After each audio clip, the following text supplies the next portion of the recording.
တင်းချတော့ကိုကြည်ပါတင်းချေလန်းကိုကြည်ပါတင်းမှာဖရာတခင်လမ်းတဲ့ခြေလန်းဖရာတခင်နဲ့သွားတဲ့ချစ်တော့ကိုပိုင်ဆိုင်ခင်မယ်ဆိုရင်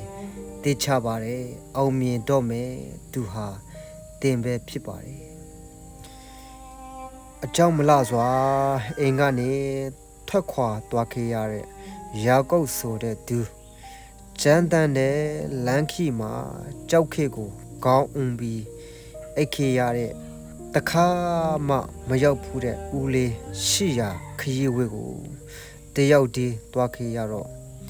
အေးရာတွေဟာသူ့အတွက်အစင်းသက်ဖြစ်နေတယ်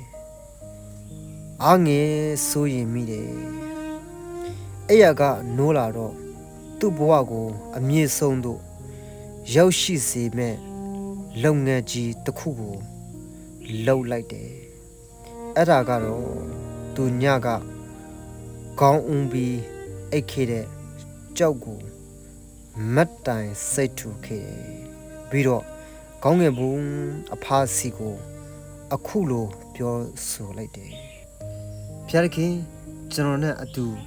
အခုသွားမဲ့လမ်းမှာအတူပါရှိပြီးစောင့်မကြည့်ရှုမဲ့ဆိုရင်တနေ့ဒီနေရာမှာပြန်လာပြီးကိုရောကိုဆက်ကပ်ပူဇော်မယ်လို့တစ္ဆာပြုပြီးဖိတ်ခေါ်လိုက်တယ်အခုယာကုပ်တယောက်တည်းမဟုတ်တော့ဘူးဖယားသခင်နဲ့အတူဖြစ်သွားပြီဒါကြောင့်ဘဝမှာဖယားနဲ့အတူပါရှိဖို့လေးနဲ့ဆိုနဲ့ဖိတ်ခေါ်ဆူတောင်းတဲ့နေ့ဟာအောင်မြင်ခြင်းရှိရာအရက်မှာခြေချဖို့တင့်မှာအသင်ဖြစ်နေပြီဆိုတဲ့နေ့ပဲဖြစ်ပါတယ်